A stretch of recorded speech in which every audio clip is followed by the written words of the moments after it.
Hey guys, it's Trish, and I'm going to tell you about my Bigfoot story. And it happened about 10 years or so ago. And my daughter came over and she was like, "Hey mom, do you want to go over to my boyfriend's mom's house because she's got Bigfoot in their backyard and we're going to go like Bigfoot watching. Do you want to come?" And I'm like, okay, sure. I ain't got nothing better to do, right? So I thought it was going to be like a raccoon or a possum making some kind of noise in the woods. I thought it was easily explained. So we, I go over there and they had like a deck on the back of the house, and the deck had a door on both sides, and then it was a deck on both sides. It was screened in, and so then there was sliding glass doors to get into the house. So I'm like, okay. And I'm like, it's like some kind of like wild animal. Like it's going to come through these screens. And like, if it's really like a bear or a Bigfoot or something, it's like going to go straight through that door and ain't nobody going to be saved.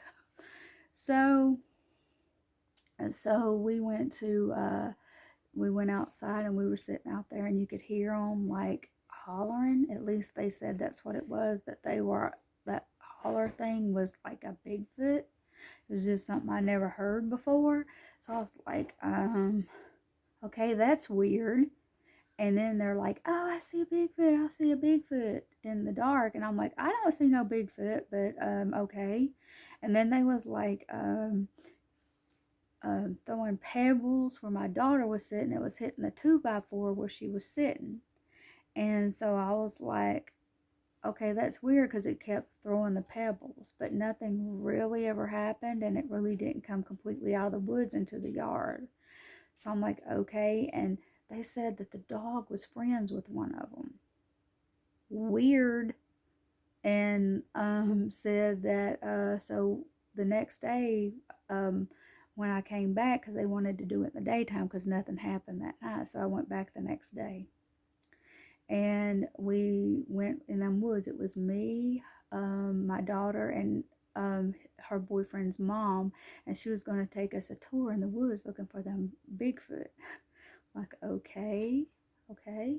So we like went off and we went to the right, and we was walking and walking, and nothing felt weird or nothing. So she was like, "Well, nothing's happening. Let's go back the other way."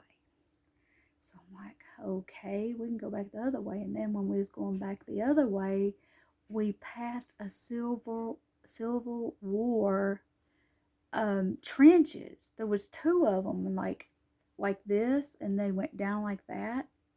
They was dug like that. And they said they were Civil War, and they still had the wood around them from them pine woods. I'm like, how is that even not even rotted? And she was like, "Oh, over there, we walked down here, me and my boyfriend," and said the dog was barking in a direction. So they took a picture of it, and in the picture was a black figure just standing there. But they couldn't see it. It all came out on the film. I'm like, okay, that's just creepy. I wouldn't have picked nothing up off that side to walk out there for nothing in this world, because it just didn't feel right to me. Like it just felt weird there. So then we kept going to the left and going down and down. And then the further we went, the creepier it got. And then we started seeing footprints, like really big, like barefoot footprints. So then I was like, okay, this is weird, because they would be two or three of them, and then they would disappear, and then you go on down the trail, and then there's two or three more, then they disappear. I'm like, there is no way that whatever was making that could like disappear unless it's coming in and out of dimensions somehow. Like, and I was thinking, because that Civil War thing, maybe there's like some kind of vortex or something. I don't know. It's just like really weird. So then we keep walking. I told my daughter, I'm like, okay, we are walking through these woods. And when we walk through these woods, I'm sure we're breaking grass, we're breaking the sticks, the twigs, or whatever. And I'm like, somebody could walk through here and tell that we've walked through here. Why can't we tell something really big walk through these woods? Because like the footprints are right there. It was just really weird. So the two dogs was going with us. One was little and one was a bigger dog. And so they were fine. And then we got down to real close to the swamp. And then I heard like something like an owl, like a barn owl or something. But it was like hooting, and then another one hooted further down, but it sounded like it was trying to disguise it. It was really closer than what it was sounding. Kind of reminded me kind of like something you would see like in a Native American movie where the Native Americans are talking to each other in animal voices. So I'm like, okay, this is really weird. And then the dogs started acting like crazy. Like they was trying to get us to leave, and they got like very nervous and very antsy, and they was wanting us to get out of there. And I'm like, okay, it's getting really, really creepy. And so I just felt like something was watching us. They felt like something was watching us. The dogs was acting up. I'm like, I want to get out of here. I don't even want to be here anymore. So we start going back, and my heart is beating so hard that I can hear it in my ears. Like I can just like I could feel my blood just moving through my whole body. I was so scared. And I knew that something was following us. I don't know what was watching us, but there was something watching us. And I didn't want to look back. I didn't want to know if it was a Bigfoot. I didn't want to know if it was a bear. I didn't want to know what it was. It just felt like something was there. And so my daughter was like, Mom, calm down, because whatever it is might start chasing. You're too upset. And I was terrified.